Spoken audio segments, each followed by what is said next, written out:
Bon, je sais que ça arrive un peu tard dans la saison, j'aurais dû le faire avant, mais je vais vous faire un petit tuto là pour mettre sa double capture sur Zwift Power pour vous montrer comment on fait pour ceux qui savent pas faire. Donc, quand vous prévoyez de faire une double capture sur une course, sur Zwift, rien n'a changé. Vous connectez bien votre home trainer, votre cardio, etc. comme d'habitude. Par contre, ce qui est bien, c'est d'avoir une deuxième source de puissance, donc soit un pédalier capteur de puissance, soit une paire de pédales, voilà, ou une manivelle, ça marche aussi. Et de connecter ce capteur ainsi que votre cardio à votre compteur GPS. Donc voilà, ensuite vous lancez une activité indoor sur votre compteur GPS juste avant le début de la course. Comme ça enregistrera vos données de puissance et de externe et de cardio tout le long de la course. Et ensuite, vous pouvez arrêter l'enregistrement de votre sortie intérieure à la fin de la course, une fois que la course est terminée.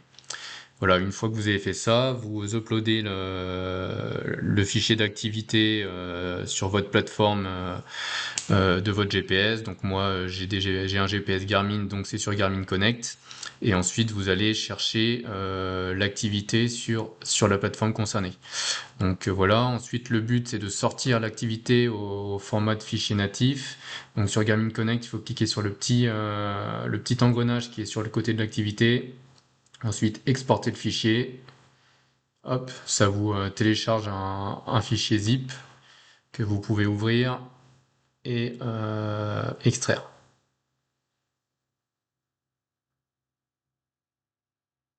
Voilà. Ensuite, vous avez un fichier d'activité là qui va vous servir à être mis sur Zwift Power ensuite. Donc voilà, on a téléchargé le fichier d'activité de notre double capture. Ensuite, on peut aller du coup sur Zwift Power. Donc je vais vous montrer sur le. Donc vous vous connectez à Zwift Power comme d'habitude. Ensuite, vous allez sur votre onglet Profil. Donc pour ceux qui connaissent pas trop, c'est là où sont recensés tous vos résultats de course. Et c'est là où vous pouvez trouver pas mal d'onglets aussi, et où il y a l'onglet Analyse sur lequel vous pouvez uploader vos doubles captures. Du coup, vous allez dans Analyse. Là, vous avez la liste de toutes les doubles captures que vous avez déjà réalisées. Donc moi, vous voyez, j'en ai fait 90. Voilà, vous pouvez voir un peu les stats et rentrer dans chacune des doubles captures que vous avez fait. Je sais que moi, je l'ai utilisé aussi, notamment des fois pour comparer plusieurs capteurs de puissance externes. Par exemple, au début, j'avais un pédalier, puis j'ai acheté des pédales Asioma. Je voulais comparer un peu les deux pour savoir comment réétalonner mes zones de puissance pour l'entraînement et savoir si les deux étaient sur les mêmes ordres de grandeur. Donc ça peut servir aussi pour ça. Vous n'êtes pas obligé de l'uploader sur une course, je vous montrerai après, mais vous pouvez mettre deux fichiers externes distincts. Du coup, par exemple, si sur bon, le seul problème c'est que ça vous oblige à avoir deux GPS sur votre sortie vélo, mais si jamais vous faites une sortie vélo avec deux GPS, vous enregistrez sur un GPS votre pédalier, sur l'autre GPS les pédales. Vous avez deux fichiers distincts que vous pouvez comparer ensuite avec cet outil, c'est relativement pratique. Voilà. Ensuite, vous cliquez sur Créer un nouveau jeu de données. Hop, ça vous ouvre cet onglet. Donc sur cet onglet, pas besoin de mettre de titre, ça va prendre le titre de l'activité directement de manière automatique, donc ça pas de souci. Ensuite, il faut aller choisir un fichier fit de l'activité Zwift. Donc là, en fait, ça va aller interroger votre dossier en local et prendre les dernières sorties que vous avez faites. Donc par exemple, si on prend la finale du championnat de France et celle-ci, hop, donc on le sélectionne. Ensuite, on sélectionne soit on rentre à la main le nom de notre source de puissance sur l'home trainer. Donc, sur le nom ce qui est bien, c'est de mettre le nom de notre home trainer qu'on utilise. Comme ça, tout le monde sait ce que vous utilisez comme home trainer. Après, vous avez aussi la liste de tous les capteurs que vous aviez rentrés dans l'application. Donc voilà, moi je suis sur Neo 2T, donc je sélectionne Neo 2T, comme ça je sais que c'est ce home trainer là que j'avais sur cette double capture. Et ensuite vous pouvez affilier du coup cette double capture à un événement. Ça vous permet que la double capture soit visible sur l'événement et de prouver la véracité de vos informations à l'ensemble des autres coureurs qui pourront le voir sur le fichier de l'événement. Ça je vous montrerai après. Donc là, je sélectionne du coup, hop, finale championnat de France élite. Et ensuite, il va falloir télécharger du coup le fichier de données que vous avez, que moi j'ai sorti de Garmin Connect tout à l'heure. Donc là, il faut le télécharger. Donc vous cliquez sur choisir un fichier. Là, hop, moi je viens chercher le fichier que j'ai téléchargé. Je mets, alors moi là c'est les Asioma Pro RS2. Je choisis mon type de pédale et ensuite à bien faire gaffe. Par défaut, la visibilité est privée. Donc là, il faut le mettre en public si vous voulez que les autres peuvent le voir. Mais par exemple, si vous faites des tests internes entre deux capteurs chez vous, moi ça m'est arrivé, je sais que je les ai laissés en privé, parce que de toute façon ça sert à rien que ça s'affiche sur Zwift Power, ça intéresse personne vu que ça c'est pas relié à des courses directement sur l'application. Ensuite, vous pouvez du coup créer le jeu de données en cliquant sur Create Dataset.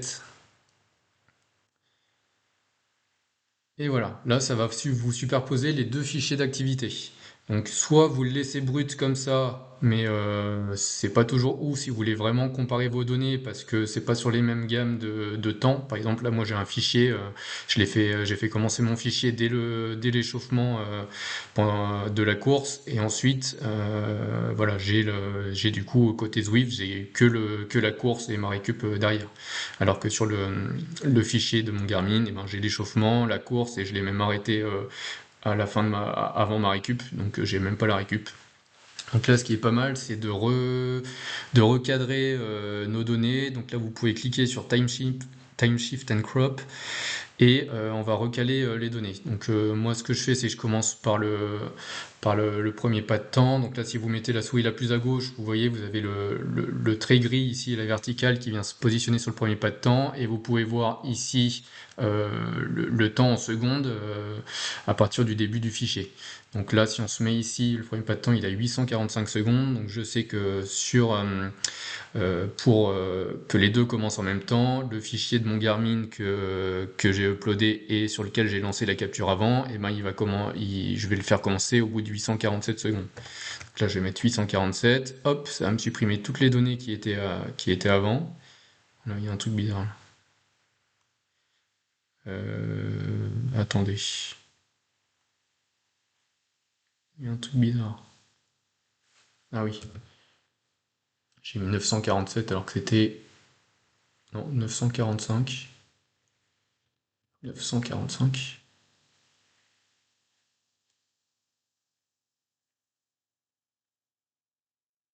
Euh,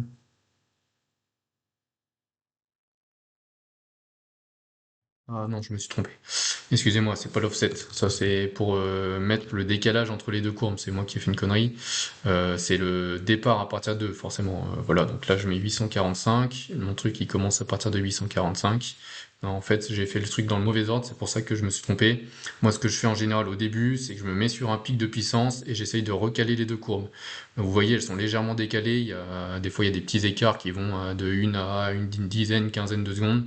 Donc ce que je vais faire, c'est commencer par régler l'offset pour recaler les deux courbes de puissance. Là, sur un pic, c'est relativement facile à faire, plus que sur un endroit où vous êtes plutôt constant en puissance. Donc je vous conseille de le faire sur un pic de sprint si vous avez sur une course. Donc là, je vais regarder, hop, si je décale de 4 secondes. Voilà, là, je suis pas trop mal. Donc je vais rester comme ça, je peux reset le zoom et regarder du coup pour faire mon décalage. Donc j'ai bien mon fichier Asioma de mon Garmin qui commence à 845 secondes, enfin 945 secondes, j'ai dit une connerie, hop. Voilà, donc là on voit c'est bien calé et ça ne sert à rien d'avoir toute la récup, surtout que mon fichier Garmin j'ai arrêté avant, donc je vais le faire arrêter plus tôt. On voit là c'est 2942 secondes la fin. Donc hop, 2942 et comme là j'avais un offset de 4, je vais rajouter ou enlever, je sais plus, 4 secondes, je vais regarder. Non, c'était enlever 4 secondes qu'il fallait faire, donc je vais enlever 4 secondes pour qu'ils se finissent tous les deux au même moment. Donc là on voit, ils se finissent tous les deux au même moment, hop. Voilà, je pourrais même enlever quelques secondes parce que la fin il y a 0, ça sert à rien. On va être sûr que ça se finisse en même temps. Bon, c'est pour l'exemple, mais je vais laisser comme ça. Hop, voilà, là ça se finit pile poil en même temps, et ensuite vous faites save, hop, vous pouvez resetter le zoom, et là vous voyez déjà une comparaison plus ou moins des puissances maxi. et ça vous permet d'avoir l'ensemble de la comparaison de tous vos trucs. Bon, la fréquence cardiaque, il n'y a pas de raison que ce soit différent, sauf parce que vous n'avez pas deux capteurs de puissance cardiaque, donc normalement ça doit être la même chose. Bon, des fois il y a des très légers écarts, par exemple si vous avez commencé un peu avant sur votre compteur, etc., et que vous avez mal recalé au-dessus, bon, il peut y avoir des très très légers écarts. Bon, là, on voit que c'est quand même similaire. Ensuite, la cadence, et ben là c'est sur vos deux capteurs différents, donc ça fait déjà une comparaison de la cadence, c'est pas mal. Et ensuite, là, vous avez votre courbe de puissance sur les deux différents capteurs que vous pouvez retrouver et que tout le monde pourra retrouver un peu dans votre analyse. Donc voilà ce que ça donne pour cette comparaison sur ce fichier.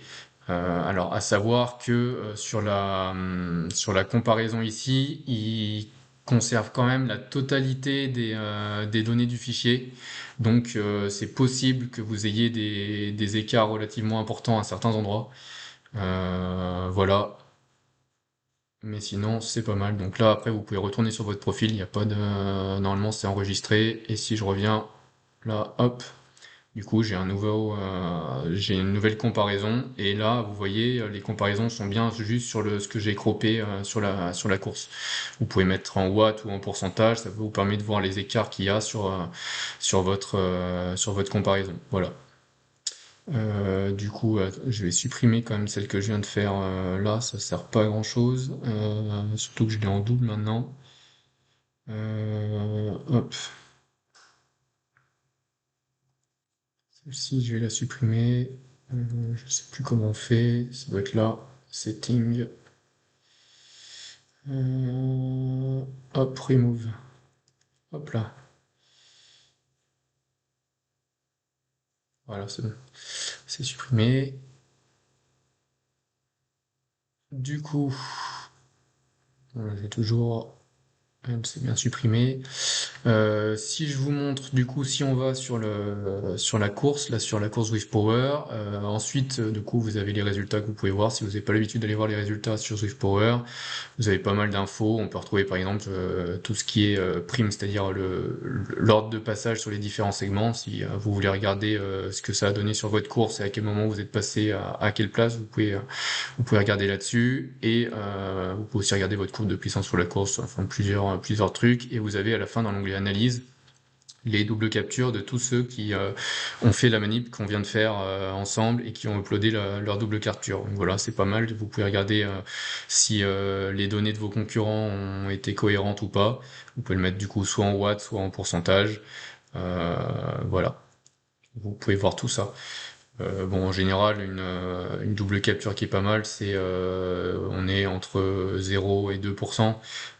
Voilà, après, quand votre capteur externe, eh ben, il affiche plus de watts que votre home trainer, bon, bah, c'est dommage pour vous. Il faut peut-être voir pour recalibrer l'un ou l'autre. Mais c'est mieux quand c'est dans ce sens-là que dans l'autre et qu'on a notre home trainer qui donne beaucoup plus de watts que le capteur externe vu que c'est la puissance du home trainer qui joue en course. Après, le but, c'est quand même d'avoir les deux puissances les plus proches possibles. Si tout est bien réglé, normalement, vous devriez tous être à moins de 2% d'écart sans souci. Voilà, et ben j'espère que ça aura aidé certains d'entre vous et voilà, ça servira au moins pour l'année prochaine ou pour ceux qui veulent le ressortir plus tard. Allez, merci.